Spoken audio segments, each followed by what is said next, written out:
नमस्कार, the daily show में आपका स्वागत है। मैं हूं मुकेश कुमार। दोस्तों, आर्थिक सुधार के बाद हमारी दुनिया बहुत कुछ बदली है। हिंदुस्तान में बहुत कुछ बदला है। कहा जा रहा है कि बहुत तरक्की हुई है।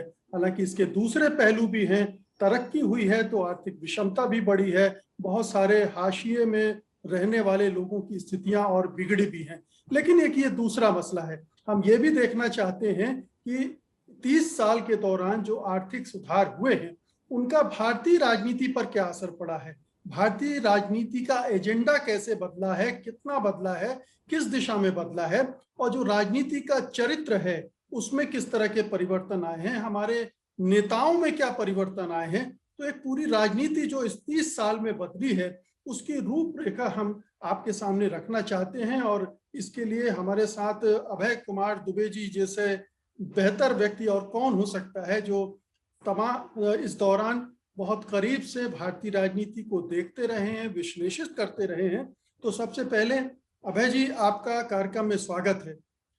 जी, धन्यवाद। जी, मेरा पहला सवाल यही है कि 1991 एक ऐसी तारीख है भारतीय स्वतंत्रता के बाद के राजनीतिक इतिहास में जब एक नई करवट लेती है, पूरी व्यवस्था की एक नई करवट ले रही है और उसमें राजनीति भी शामिल है। आर्थिक परिवर्तन जब होते हैं तो उनका राजनीति पर भी असर पड़ना लाजमी होता है। तो वो जो आर्थिक सुधार के नाम पर जो कुछ किया गया उसका आपने क्या राजनीति में एक ट्रांसलेशन देखा, क्या प्रभाव देखा?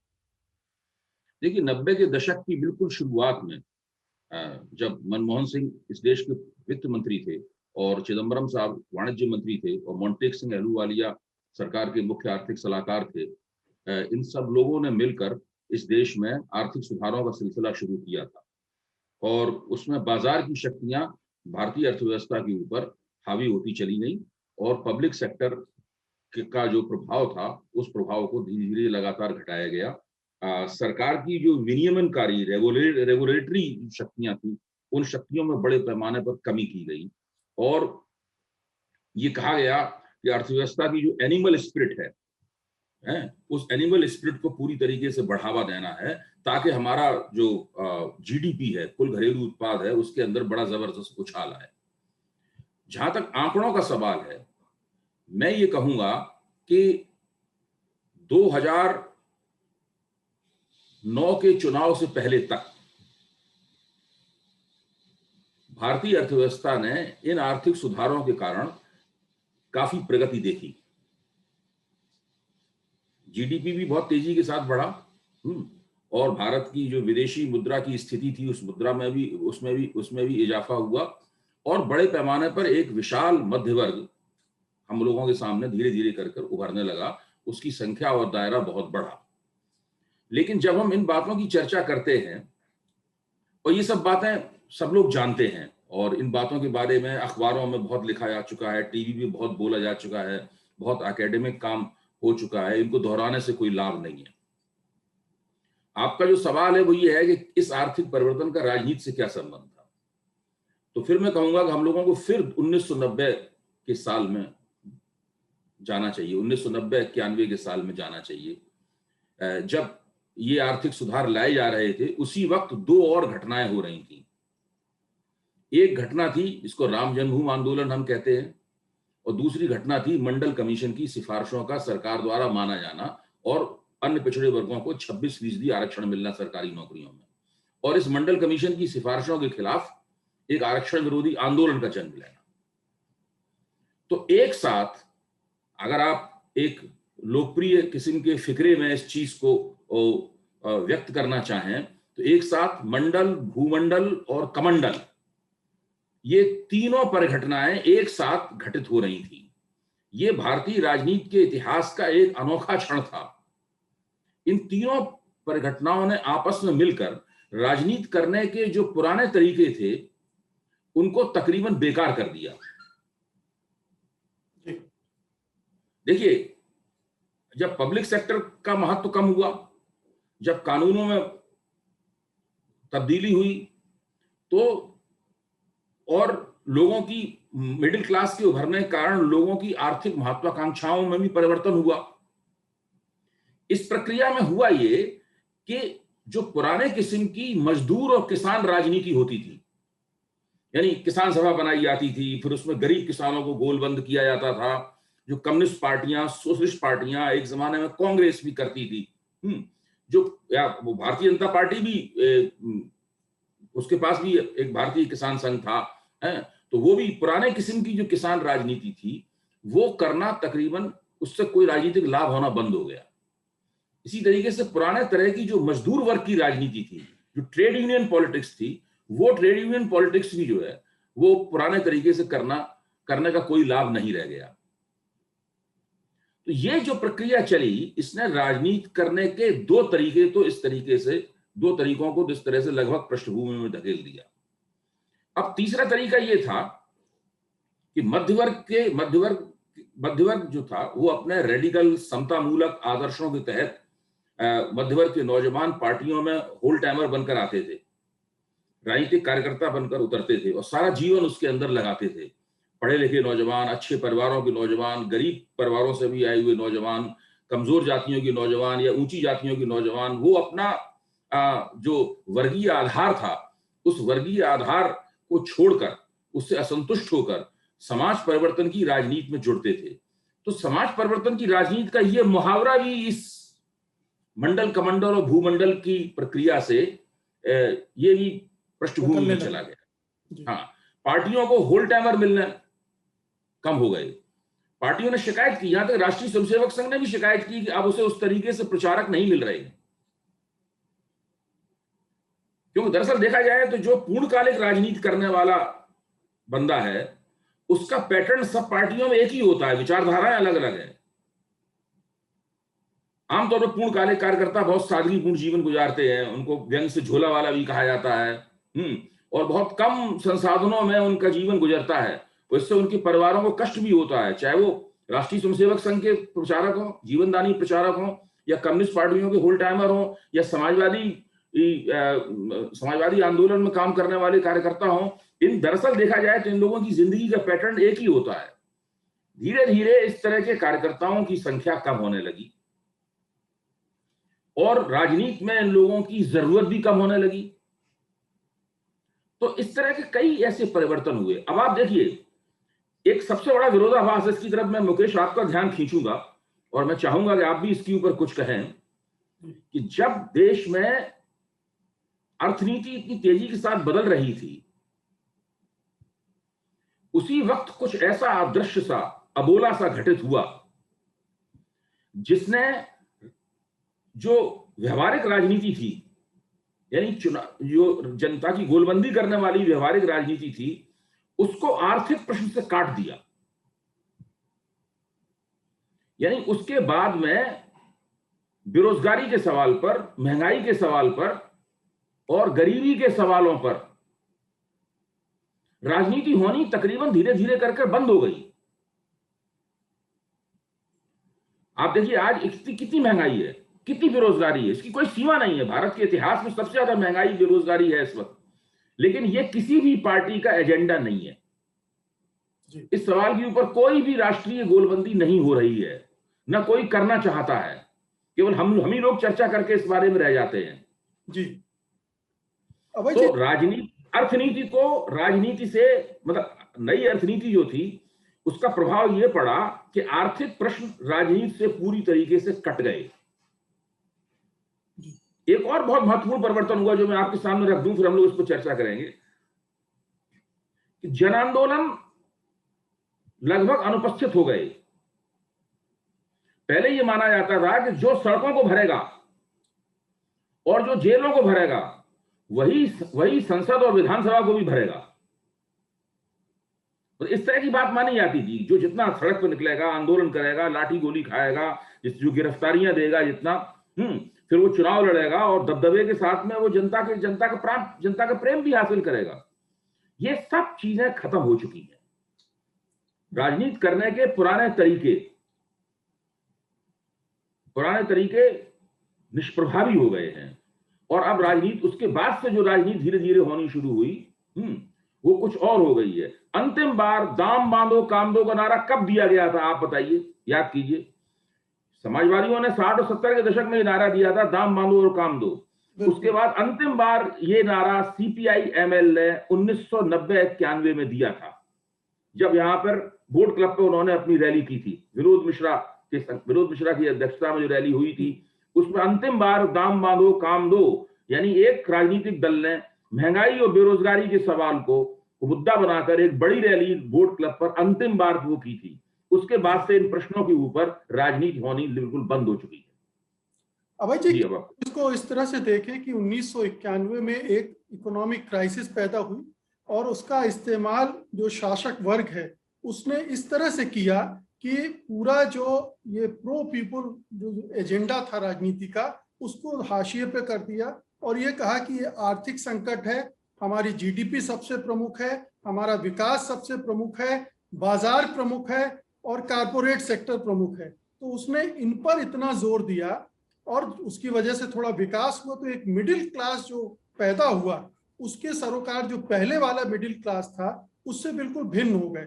वो भी मार्केट से बंध गया, एक उपभोक्तावादी संस्कृति का शिकार भी हो गया। तो उसके सरोकार टूटे, राजनीति के सरोकार टूटे, एक ऐसी तरह की राजनीति आ गई जिसमें एक तीसरा परिवर्तन मैं ये देखता हूं कि राजनीति एक बहुत महंगा काम भी हो गई। उसको चुनाव लड़ना एक लगातार महंगा होता रहा। तो जो दल, जैसे आपने कम्युनिस्ट पार्टियों की बात की, सोशलिस्ट पार्टियों की बात की, उनकी फंडिंग भी कमजोर हो गई और जो दूसरे दल थे उनको धन मिला अच्छा, जिसकी वजह से वो राजनीति पर पकड़ बनते रहे और इसमें कारपोरेट फंडिंग का बड़ा रोल है। तो ये 3-4 चीजें मैं देखता हूं, हालांकि मैंने सब एक साथ गट्ट-मट्ट कर दिया, लेकिन उम्मीद है कि आप इसको थोड़ा सा इस तरह से खोलकर हमारे दर्शकों के सामने रख सकेंगे कि कैसे राजनीति का एजेंडा आर्थिक एजेंडे ने बदल के रख दिया। देखिए, आपने जो बात कही है वो नई अर्थनीति की और नई अर्थनीति के जो राजनीतिक प्रभाव हुए उनकी एक स्थापित आलोचना है। ये आलोचना बहुत काफी की जाती है, इस पर लोग लिखते भी हैं और बोलते भी हैं, लेकिन ये आलोचना हमें ये नहीं बताती कि अगर नई अर्थनीति नहीं होती तो क्या होता। क्या जो नई अर्थनीति के विरोधी हैं, जैसे मैं भी उसका आलोचक हूं, आप भी उसके आलोचक हैं, मैं जहां तक मैं समझ पाया हूं, जो वो लोग, उन लोगों के पास ऐसा क्या था, कोई विकल्प था उनके पास? जो पुराना मॉडल था आर्थिक विकास का, वो तो पूरी तरीके से नाकाम हो चुका था आर्थिक विकास का मॉडल। और आर्थिक विकास के मॉडल में इंदिरा गांधी के जमाने से ही चुपचाप बाजारवादी मूल्य थे और बाजारवादी आग्रह घुसाए जा रहे थे। पूरा 80 का दशक इस बात का गवाह है। बिल्कुल 90 के दशक में वो स्पष्ट रूप से हम लोगों के सामने आया मनमोहन सिंह और चिदम्बरम वाले बजट में, लेकिन उसकी जमीन तो पूरे 80 के दशक में बन रही थी। और वो जमीन 80 के दशक में इसलिए बन रही थी क्योंकि 70 के दशक तक लगभग ये तय हो चुका था कि पिछला मॉडल जो है आर्थिक विकास का वो नाकाम हो चुका है। उससे जो जिन लाभों की उससे अपेक्षा थी वो लाभ उससे नहीं मिल पा रहे हैं। अब किसी के पास उस मॉडल का विकल्प तो नहीं था।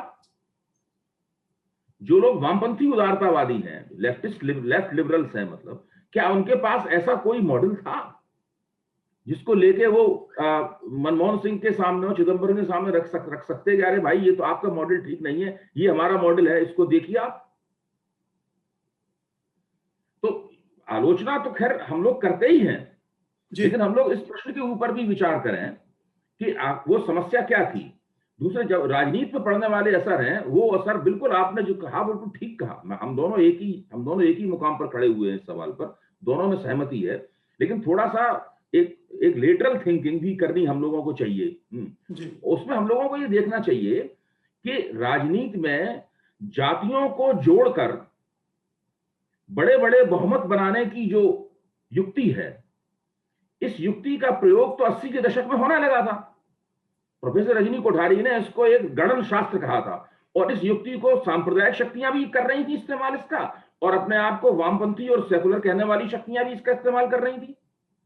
भाई सबका फंडा यही तो होता था कि इस जाति के लोगों को इस जाति जोड़ लो, ये कर लो, वो कर लो, और इस तरह करके एक हम इस तरह उम्मीद कर रहे हैं कि जोड़ बाकी गुणा भाग से जो सामाजिक गठजोड़ निकलेगा उससे हमें 35-40% वोट मिल जाएंगे और हम सरकार में आ जाएंगे। चाहे लालू यादव भी यही काम कर रहे थे, मुलायम सिंह यादव भी यही काम कर रहे थे, कांशीराम भी। बहुजन थीसिस क्या है? यही तो है। वो भी यही काम कर रहे थे, और भारतीय जनता पार्टी भी अपने स्तर पर यही काम कर रही थी। जिन इलाकों में कम्युनिस्ट प्रभावी थे, बंगाल में, त्रिपुरा में और केरल में, वहां कम्युनिस्ट भी यही काम कर रहे थे। तो ये संख्याओं का गणन शास्त्र इसको बोलते हैं। ये इस तरीके की राजनीति 80 के दशक में शुरू हो चुकी थी, और इस राजनीति को टिकाने के लिए इसमें बड़ी बड़ी रैलियां होनी है, जरूरी है आपके लिए, बड़े बड़े रोड शो होने जरूरी हैं। इसको टिकाने के लिए जिस प्रकार के राजनीतिक प्रबंधन की आवश्यकता थी, उस राजनीतिक प्रबंधन में ज्यादा पैसा खर्च होना था। भाई हमने और आपने तो वो वक्त भी देखा है जबकि मुलायम सिंह जी के पास केवल एक पुरानी जीप हुआ करती थी जी, बिल्कुल। और उस पुरानी जीप में वो एक जगह जाते थे, वहां राजनीतिक अपना कार्यक्रम करते थे, अपना संदेश देते थे, और वहीं से चंदा लेके उसमें तेल भरा लेते थे जीप में, ताकि अगली जगह तक जा पाए, वहां जाके फिर से उन्हें चंदा मिल जाता था। इस तरीके से मुलायम सिंह जी राजनीति करते थे। पुराने जमाने की राजनीति का पैटर्न ये था जी। फिर वो 1989 में मुख्यमंत्री बन गए, उसके बाद से राजनीति का पैटर्न बदलने लगा। केवल उनके लिए नहीं, देश में सभी नेताओं के लिए राजनीति का पैटर्न बदलने लगा। वो किसी भी विचारधारा के हों, सबके लिए राजनीति का पैटर्न बदलने लगा। शायद कम्युनिस्ट पार्टियां उस तरीके से अभी भी काम नहीं कर रही थी, उसमें बड़े खर्चे में, लेकिन बाकी राजनीतिक चमक दमक सब जगह आने लगी, क्योंकि राजनीति करने में गोलबंदी का जो तरीका था, वो गोलबंदी का तरीका ही बदल गया। गठजोड़ बनाने के तरीके बदल गए पूरी तरीके से।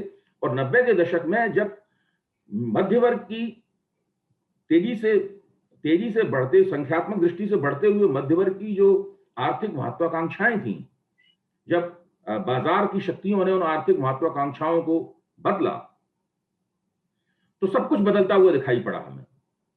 आप ये भी देखिए, उससे पहले अखबारों को इतने विज्ञापन कहां मिलते थे? भाई अखबारों का साइज क्या होता था? हम लोगों ने तो वो जमाना भी देखा है जब पतले पतले अखबार निकलते थे। बिल्कुल। अब 400-500 ग्राम का तो अखबार आता है हमारे सामने, आधा किलो का अखबार होता है सवेरे एक। तो आधा किलो का अखबार कोई खबरों और लेखों से भरा हुआ थोड़ी ना होता है जी। वो तो विज्ञापनों और रंगीन प्रशिष्टों से भरा हुआ होता है। राजनीति ही नहीं, पूंजी सघन हुई, मीडिया भी पूरी तरीके से पूंजी सघन हो गया। ये मैं टीवी के आने से पहले की बात कह रहा हूं। जी। टीवी आ गया, टीवी ने आकर उसको और बड़े पैमाने और शिखर पर पहुंचा दिया। तो ये सब जीवन के हर क्षेत्र में, सार्वजनिक जीवन के हर क्षेत्र में इसमें परिवर्तन हुए, और उसका असर और राजनीति में उसकी सब अभिव्यक्ति हम साफ तौर पे हम लोग देखते हुए पाते हैं। जी, आपने जो आइडेंटिटी पॉलिटिक्स की बात की, जो जाति और धर्म के आधार पर की जा रही थी, जिसके एक अतीत पहले से था, 91 के पहले से ही वो काफी पहले से शुरू हो चुका था। 91 के बाद जो मैं आपका ध्यान खींचना चाहता हूं कि जिस तरह से ये समाज में एक सहमति का निर्माण किया गया कि हमें जो गरीबी, बेरोजगारी, ये सवाल बात के हैं। पहले तो जीडीपी चाहिए, पहले तो विकास होना चाहिए, और वो विकास आपका मॉडल क्या होगा इस पर भी कोई बहस बहुत नहीं हुई। जो विकास आईएमएफ और वर्ल्ड बैंक ने दिया, जो नुस्खे दिए, वो हमने उनको अडॉप्ट किया और उसी के आधार पर हम चल पड़े। और उसमें कारपोरेट सेक्टर का एक महत्वपूर्ण रोल था, और कारपोरेट सेक्टर के लिए अपॉर्चुनिटी भी थी। तो उसने इस राजनीति के एजेंडे को सेट करना भी शुरू किया। तो एक तरफ वो जो कमंडल की राजनीति थी, भूमंडल की राजनीति थी, दूसरी तरफ ये पूंजी की बढ़ता प्रभाव था। क्या इसको इस तरह से भी देखें कि हमारी राजनीति उससे भी गाइड होने लगी? मैं आपकी बात से सहमत होते हुए आपका ध्यान दिला रहा हूं, जब 10 साल तक यूपीए की सरकार थी, मनमोहन सिंह प्रधानमंत्री थे, तो उसके आखिरी दौर में राहुल गांधी ने इकोनॉमिक टाइम्स से एक बातचीत की थी, और उस बातचीत में राहुल गांधी ने बताया था कि जब उन्होंने रेडियो टेप सुने तो उन्हें कैसा अनुभव हुआ। तब राहुल गांधी को लगा कि भाई हम तो सत्ता में हैं लेकिन नहीं है, दरअसल तो कोई और ही है जो सत्ता को चला रहा है। मतलब जो अदृश्य शक्तियां हैं कुछ, वो अदृश्य शक्तियां कौन सी हैं?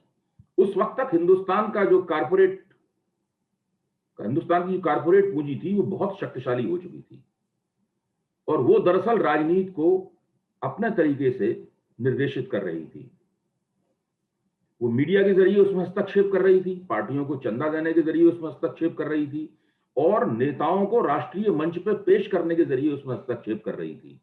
उसकी ये क्षमता 2013 में हम लोगों के सामने अपनी संपूर्ण भव्यता के साथ आई, जब इस कारपोरेट पूंजी ने नरेंद्र मोदी को प्रधानमंत्री पद के उम्मीदवार के रूप में राष्ट्रीय मंच पर पेश किया।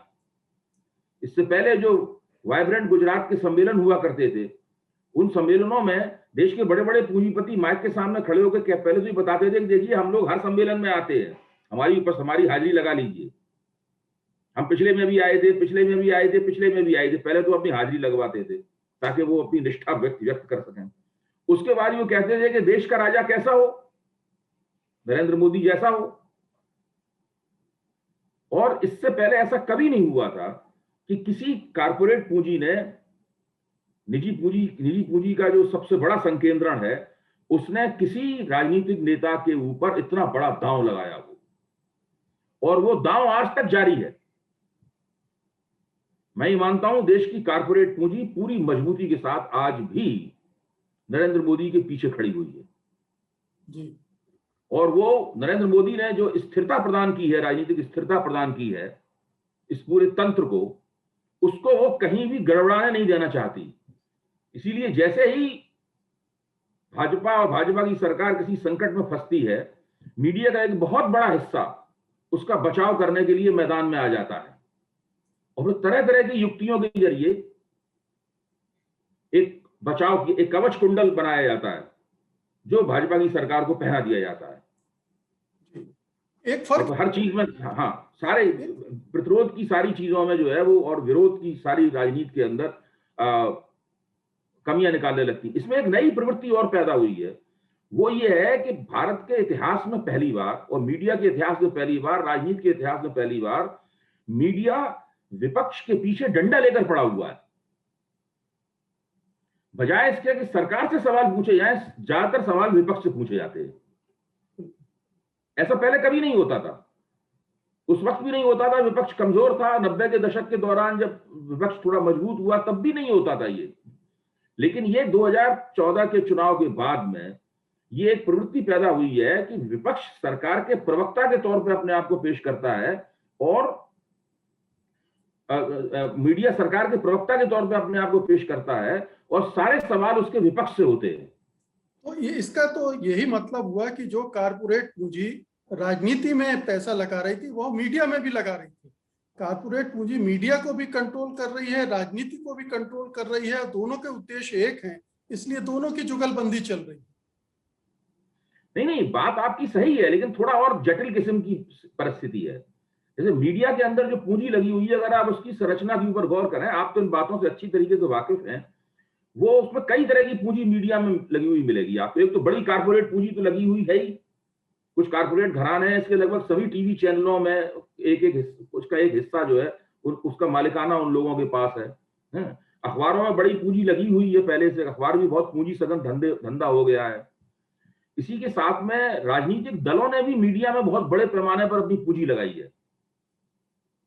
खासतौर से क्षेत्रीय जो मीडिया है जो बहुत प्रभावी है, हम लोग दिल्ली के मीडिया पर ही ज्यादा जोर देते रहते हैं।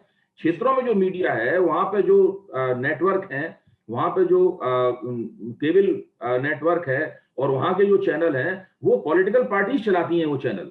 बिल्कुल। हाँ, उसके बाद में ये जो रियल एस्टेट से पैदा हुई पूंजी है वो भी मीडिया में बड़े पैमाने के ऊपर आई है। तो और ये सभी तरह की पूंजी जो है वो मीडिया की आजादी में खलल डालती है जी। एक तरह से मीडिया की आजादी का सवाल जो है, यानी उसकी स्वायत्तता का और उसकी स्वतंत्रता का जो प्रश्न है, उसको बहुत ज्यादा इस पूंजी ने निष्प्रभावी कर दिया है। कारपोरेट पूंजी खुद राजनीतिक दलों की पूंजी, क्योंकि जो राजनीतिक दल चैनल चला वो उसके एकदम ताबेदार होते हैं। और ये जो पूंजी आई है रियल एस्टेट के जरिए और दूसरे इस तरह के कुछ संदिग्ध से लगने वाले जरियों से जो पूंजी आती है, ठेकेदारी की वगैरह वगैरह, ये पूरे मीडिया के माहौल को वो बहुत अजीब सा कर देती है। और वो लगता है ये वो मीडिया है ही नहीं जिसमें हमारे और आप जैसे लोगों की ट्रेनिंग हुई थी। जी अभय जी, एक चीज जो आपने 2013 का जिक्र किया, उससे जुड़ी एक और बात है कि पहले हमारे नेता पूंजीपतियों, उद्योगपतियों के साथ उस तरह से मेल जोल पब्लिकली दिखाने में कतराते थे। लेकिन 2014 के बाद हमने देखा कि अडानी के प्लेन का इस्तेमाल चुनाव प्रचार के लिए बेधड़क होकर मोदी जी ने किया। अपने साथ जो विदेश यात्रा पर ले जाते थे उनमें बहुत सारे पूंजीपतियों को ले जाते थे और देशी और अंतर्राष्ट्रीय पूंजीपतियों से गले मिलने में कहीं कोई हिचक नहीं थी।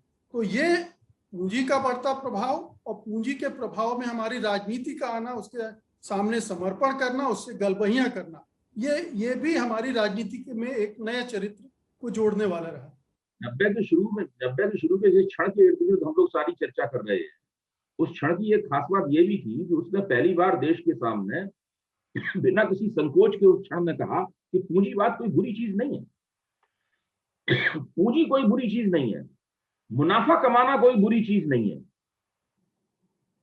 अमीर होने में कोई संकोच नहीं होना चाहिए, गरीबी का बंटवारा नहीं करना है। पुराने मॉडल के ऊपर व्यंग करते हुए कहा कि गरीबी का समानता का बंटवारा, समानता की राजनीति का मतलब गरीबी का बंटवारा था। तो इस तरह के तमाम सारे फिक्रे कहे गए।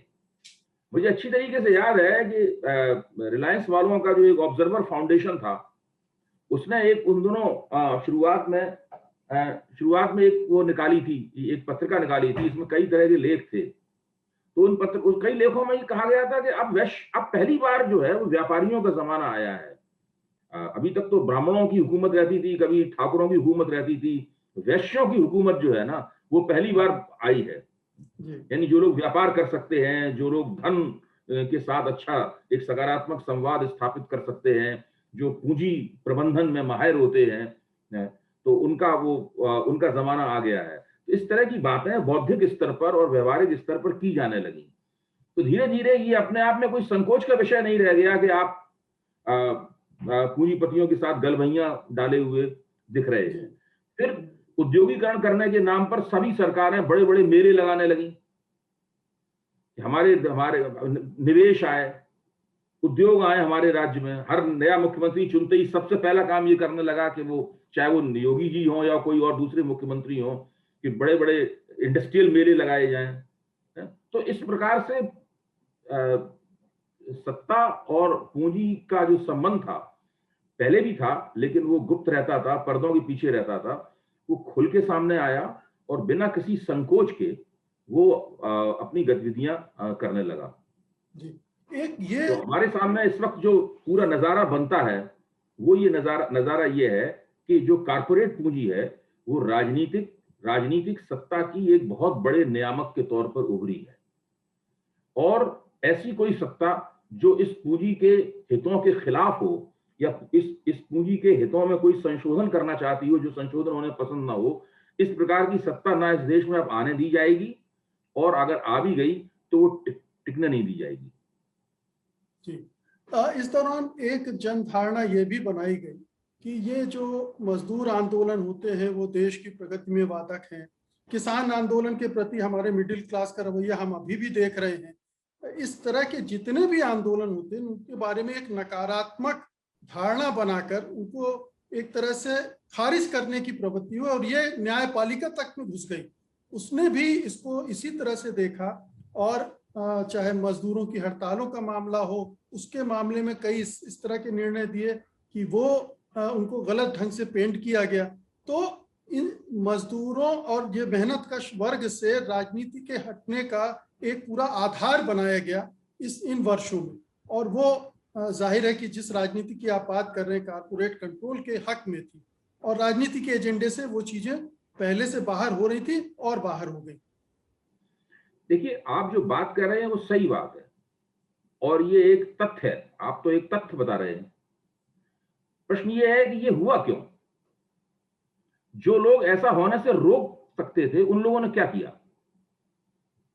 भाई, अगर पुराने किस्म का ट्रेड यूनियन आंदोलन मुश्किल हो गया था या उसके इच्छित लाभ नहीं निकल रहे थे, अगर पुराने किस्म का पेजेंट मूवमेंट, किसान आंदोलन मुश्किल हो गया था और उसके लाभ नहीं निकल रहे थे, तो ये जो इस तरह की राजनीति करने वाली जो शक्तियां थीं, उन लोगों ने जरूरत के मुताबिक नवाचार क्यों नहीं किए? वो जो फैलता हुआ मध्य वर्ग था, उस मध्य वर्ग में उन्होंने अपनी पैठ क्यों नहीं बनाई? उन्होंने ये क्यों स्वीकार कर लिया कि धीरे धीरे हम हाशिए पर चले जाएंगे, कोई बात नहीं? आज कम्युनिस्ट आंदोलन की क्या स्थिति है? इसीलिए मैं कहता हूं कि केवल भूमंडलीकरण की प्रक्रिया पर ही विचार नहीं करना चाहिए, उसके साथ में जो मंडलीकरण की प्रक्रिया चली और उसके साथ जो कमंडलीकरण की प्रक्रिया चली, इन पर मिला के विचार करना चाहिए। जब आप इन पर मिला के विचार करते हैं तब समझ में आती है कि भारत में जो वामपंथी आंदोलन है वो 90 के दशक के बाद में लगातार सिमटता क्यों चला गया। ठीक है, उसको पूरी तरीके से उसको जीरो होने में थोड़ी देर लगी। अब वो केरल के अलावा और कहीं रह नहीं गया है। त्रिपुरा से भी उसका सफाया हो गया है, पश्चिम बंगाल से भी उसका पूरी तरीके से सफाया हो चुका है। केरल में अभी कुछ उसकी आहट सुगुहाट दिखाई पड़ती है, वहां वो मुख्य ताकत है वहां पर कांग्रेस के साथ में। लेकिन ऐसा आखिरकार कम्युनिस्टों ने ऐसा होना क्यों स्वीकार कर लिया? फिर समाजवादी आंदोलन अपने आप में जातिगत समाजवादी नेता तमाम अपने आप में छोटी छोटी जातियों के नेता क्यों बनना स्वीकार कर लिया उन्होंने? भाई उन्होंने अपने एजेंडे को ऐसा क्यों नहीं किया कि वो एक जाति के नेता न रहे बल्कि और जातियां भी जुड़े उनके साथ में और वो पूरे एक शोषित समाज के नेता बने? भाई इन लोगों से भी तो पूछा जाना चाहिए। जी आप देखिए ना, समाजवादी पार्टी उत्तर प्रदेश में सत्ता में आई 2003 में, मुझे याद पड़ता है मुलायम सिंह जी दोबारा मुख्यमंत्री बने। उसके बाद 2012 में पूरे समर्थन के साथ वो आए। 2007 में बहुजन समाज पार्टी आई। क्या इन लोगों ने कोई वैकल्पिक अर्थनीति का, वैकल्पिक राजनीति का कोई किसी किस्म का कोई मानदंड पेश किया? क्या उन्होंने एक भी काम ऐसा किया? मैं एक काम बता रहा हूं, कोई मुझे बताए एक काम ऐसा किया जो कि भारतीय जनता पार्टी और कांग्रेस से भिन्न किस्म का हो? क्या जाति की राजनीति समाप्त करने के लिए उन्होंने कोई एक काम ऐसा किया जो कि ब्राह्मण नहीं करते थे? पहले ब्राह्मणों के नेतृत्व में राजनीति चलती थी, उससे अलग करते थे। क्या इन्होंने ऐसा क्या खास काम किया जिसको कहा जा सकता है कि भाई ये सामाजिक न्याय था? आरक्षण तो पहले ही घोषित हो चुका था, उसमें तो कुछ कर नहीं सकते थे। आप तो ये देखिए कि इन सरकारों में क्या लोगों को ठीक से आरक्षण मिला? अगर आप इसकी जांच करें कि मायावती की 5 साल सरकार रही, क्या दलितों को सब सरकारी डिपार्टमेंटों में उनका कोटा पूरा हो गया? क्या कॉलेजों में, यूनिवर्सिटियों में दलितों को पूरा कोटा मिला? या जब सपा की 5 साल तक सरकार रही तब क्या केवल, बहुत छोटी सी बात है, बाकी तो आप बड़ी बातें छोड़ दीजिए, क्या ये लोग सब लोगों को आरक्षण दिला पाए या इनकी प्राथमिकताओं में ये शामिल था? तो जब कोई कुछ करने को ही तैयार नहीं है, कोई वैकल्पिक तरीके से, कुछ बुद्धिजीवियों को छोड़ के कोई वैकल्पिक तरीके से सोचने के लिए तैयार नहीं है, जब सत्ता मिलती है, जब आपके पास पूरी शक्ति होती है, तब आप कोई हस्तक्षेप करने के लिए तैयार नहीं है, कोई नई बात आपके मुंह से निकलती नहीं, कोई नई बात आपके दिमाग में आती नहीं, आपके एजेंडे पे कुछ भी नया नहीं होता है, फिर रोना धोना किस बात का है? जी, एक और प्रवृत्ति जो हमको 1991 की बाद की राजनीति में बढ़ती दिखी है वो है राजनीति में निरंकुशता। एक पर्टिकुलर एजेंडा को लागू करने में किसी भी सरकार ने जनहित या जनमत की परवाह नहीं की। कभी वो जनता से विमर्श, जनता से कोई बातचीत या लोकतांत्रिक प्रक्रिया का भी उस ढंग से पालन नहीं, और हम पिछले 7 सालों में इस सरकार में ये खास तौर पर देख रहे हैं। तो क्या इसको भी हम इस लिबरलाइजेशन की प्रोसेस से जोड़ के देख सकते हैं? आर्थिक उदारवाद में भी ये बिल्ट है कि हमें ये लागू करना है और ये अगर इसके लिए ये करना पड़े तो कोई दिक्कत नहीं। क्या यही राजनीति ने इससे ये भी सीखा है? आपने बिल्कुल सही जगह अपनी उंगली रखी है। जब कभी भी जो सरकार माना ही जाता है कि जो सरकार कमजोर होती है वो सरकार आर्थिक सुधारों को ज्यादा अच्छा लागू करती है। जो सरकार बहुत मजबूत होती है वो आर्थिक सुधारों को धीमी गति से लागू करती है। आप देखिए, नरसिंह राव सरकार अल्पमत सरकार थी, उसने आर्थिक सुधारों को कितने जोशो खरोश के साथ लागू किया। उसके मुकाबले अगर देखा जाए नरेंद्र मोदी की सरकार, जो बहुत ज्यादा मजबूत सरकार है, वो उसके बारे में कहा जाता है कि आर्थिक सुधारों पर थोड़ा धीमी गति से लागू कर रही है। मतलब ये एक खास तरह की बात है, इसके ऊपर ज्यादा विचार नहीं किया गया है अभी। जी। अभी जितना विचार होना चाहिए था उतना विचार नहीं है। इस पूरी प्रक्रिया में जो मैंने पहले ही बात कही थी कि इसमें क्या हुआ है कि जो आर्थिक प्रश्न है जिनके इर्द-गिर्द, देखिए इंदिरा गांधी ने गरीबी हटाओ का नारा दिया था। हुँ। मोटे तौर पे आप कह सकते हैं कहीं न कहीं उसमें आर्थिक मुद्दा जो है वो संबोधित होता था। गरीबी तो उन्होंने क्या हटानी थी, हम जानते हैं उन्हें गरीबी नहीं जी। हटानी थी, लेकिन उन्होंने एक नारा तो दिया था। अब तो उस तरह का नारा भी नहीं दिया जाता। आजकल तो स्थिति ये है कि सारे नेता लोग समझ गए हैं कि विकास करना उनके बस के बाहर की बात है। तो पूरा मॉडल दरअसल विकास का रह नहीं गया है। पूरा मॉडल जो है सब्सिडी का हो गया है। यानी सब कुछ, और सब्सिडी भी कैसी? सब्सिडी ऐसी कि लोगों के सीधे खाते में कुछ पैसे डाल दो। क्योंकि गरीब लोगों की आमदनी लगातार घटती जा रही है तेजी के साथ में। तो जिसकी आमदनी लगभग ना के बराबर रह जाएगी, उसको अगर आप 500 रुपए भी देंगे तो उसको लगेगा कि उसको बहुत बड़ा मेहरबानी उसके ऊपर कर दी, वो आपका कृतज्ञ होगा। इसलिए किसी गरीब आदमी के खाते में अगर 2000 रुपए पहुंच जाते हैं, 1500 रुपए पहुंच जाते हैं उसके खाते में, और उसे उम्मीद होती है कि 6 महीने तक ये मिलता रहेगा आपको, तो वो, या उसे कोई गैस का सिलेंडर दे दिया जाता है, फ्री चूल्हा दे दिया जाता है, जो बहुत मामूली सी बात है, मतलब इसमें कोई बड़ा खर्चा नहीं होता है, तो वो उस माना जाता है कि उस पार्टी का वोटर बन जाएगा।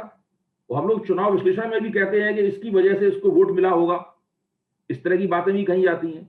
अब नरेगा क्या है बताइए आप? नरेगा तो कांग्रेस की सरकार लाई थी।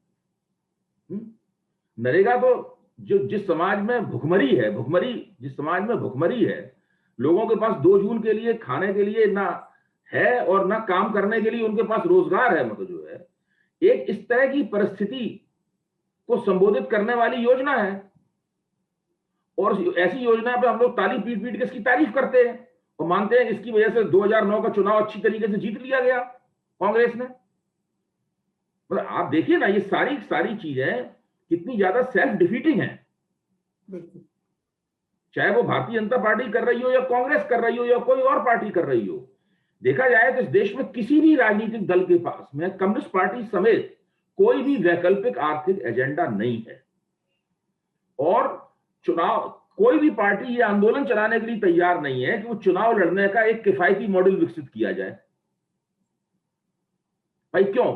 अगर भाजपा के पास बहुत पैसा है और भाजपा अपने संसाधनों के दम पर लोगों से, दूसरी पार्टियों से आगे निकल जाती है, तब भी दूसरी पार्टियां ये कहने से क्यों संकोच करती हैं कि इस देश में बहुत गहन और विस्तृत चुनाव सुधारों की आवश्यकता है।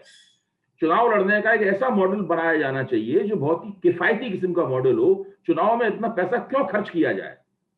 अगर ऐसा कर दिया जाएगा तो राजनीतिक भ्रष्टाचार समाप्त हो जाएगा या कम से कम न्यूनतम हो जाएगा। अगर राजनीतिक भ्रष्टाचार न्यूनतम हो जाएगा तो सब दूसरे बहुत कई तरह के भ्रष्टाचार कम हो जाएंगे। और पूंजी और सत्ता का जो लिंक है वो लिंक कमजोर हो जाएगा। पूरी तरह टूटेगा तो नहीं, लेकिन वो लिंक कमजोर हो जाएगा। देखिए, ये ताज्जुब की बात है कि कोई भी राजनीतिक दल चुनाव सुधारों के ऊपर कोई चर्चा नहीं करना चाहता है। केवल टीवी बहसों में और अखबारों में चर्चा होती है इसके ऊपर, और चुनाव सुधारों की फाइल जो है मोटी होती जा रही है, उसके ऊपर गर्द जम रही है। उसके लिए जो रिपोर्टें आई हैं वो सब रिपोर्टें पड़ी हुई धूल खा रही हैं। भाई ये क्यों नहीं कोई करना चाहता है? इस पहलू के ऊपर ही सोचा जाना चाहिए कि वे पार्टियां जो भारतीय जनता पार्टी के अत्यधिक संसाधन संपन्न हो जाने के कारण, विभिन्न कारणों से परेशान हैं और मानती हैं कि उनके साथ अन्याय हो रहा है, वे लोग कोई ऐसा सुझाव क्यों नहीं देना चाहती हैं जो गेम चेंजर हो? वे भी इसी गेम में भागीदारी करना चाहती हैं, किसी तरीके से सत्ता में आ जाए ताकि उनको ज्यादा संसाधन मिले। पार्टियों के खातों में कितना रुपया पड़ा हुआ है? भाजपा के खाते में सबसे ज्यादा रुपया है, लेकिन जो पार्टियां भाजपा नहीं है या छोटी पार्टियां हैं, उनके खातों में झांक के देखिए, उसकी रिपोर्ट आ चुकी है। 500 करोड़, 1000 करोड़, 2000 करोड़ ऐसा रुपया है भाजपा पार्टियों के खाते में। ये वैध रुपया बता रहा हूं मैं आपको, अवैध रुपए की बात नहीं कर रहा हूं जी। तो सारी पार्टियां कोशिश कर रही हैं कि बड़े पैमाने पर वो संपत्ति को जमा करें।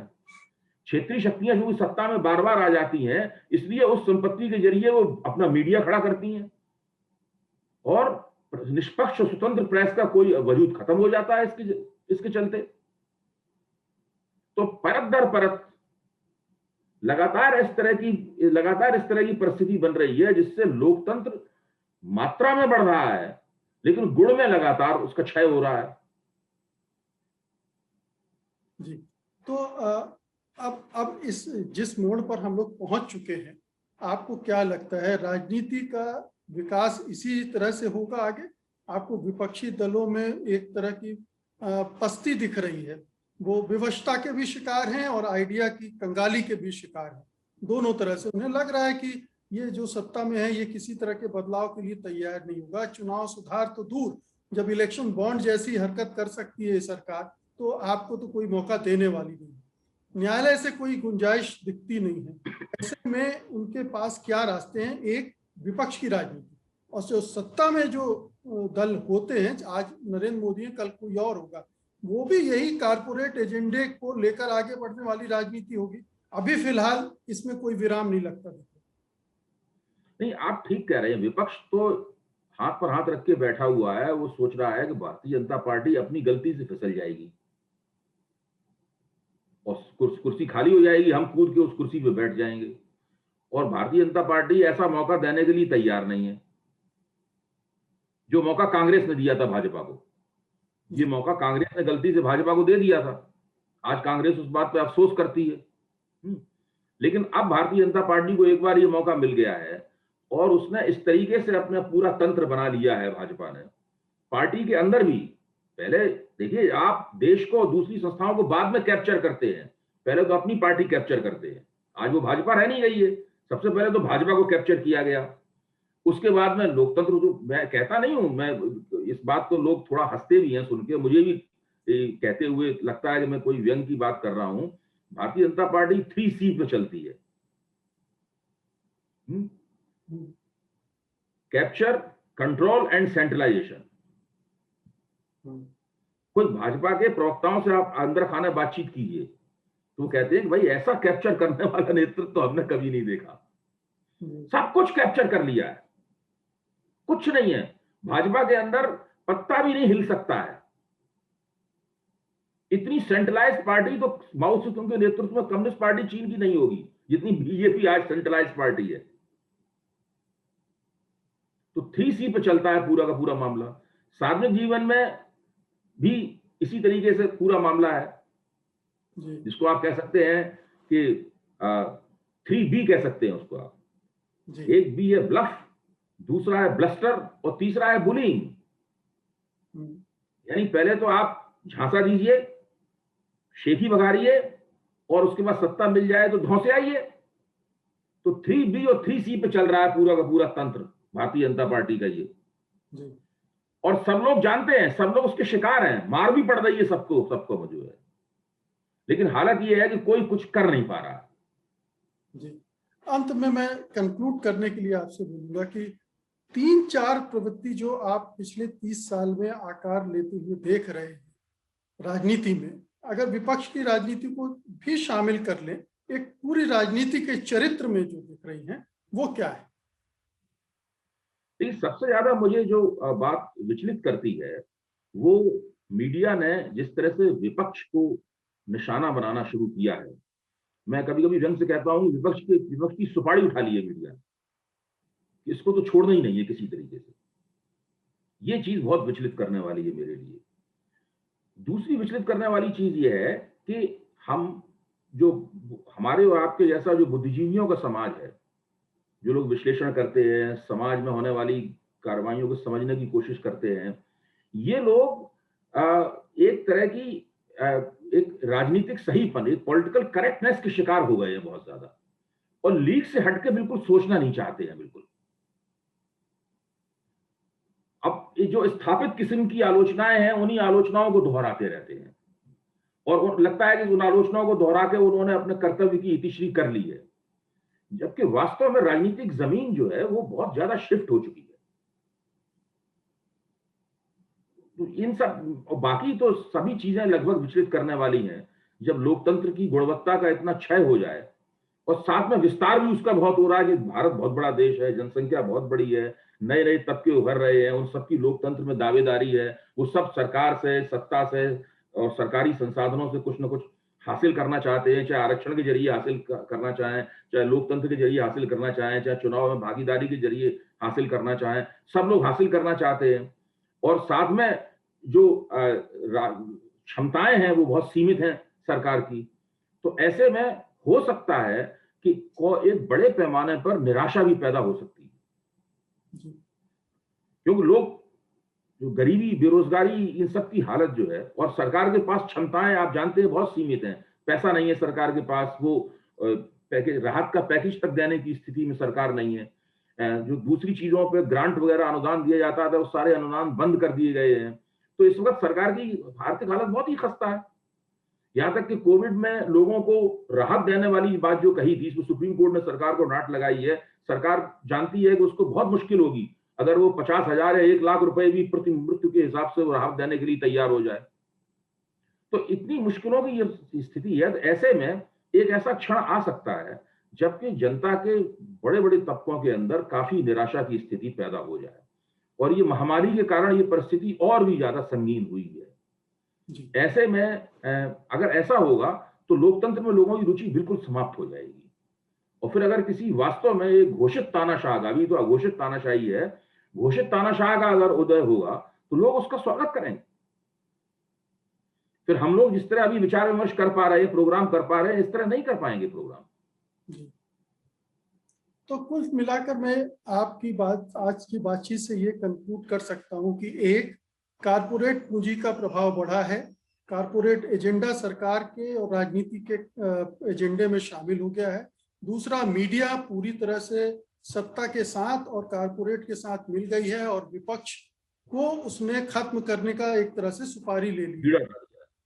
तीसरा ये है कि विपक्षी दल कुछ नया नहीं सोच पा रहे हैं, वो बहुत कमजोर हो गए हैं। अब वो इस पूरी आर्थिक विस्तार की वजह से भी है और अपने सोच के दिवालियेपन की वजह से भी है, वो भी है।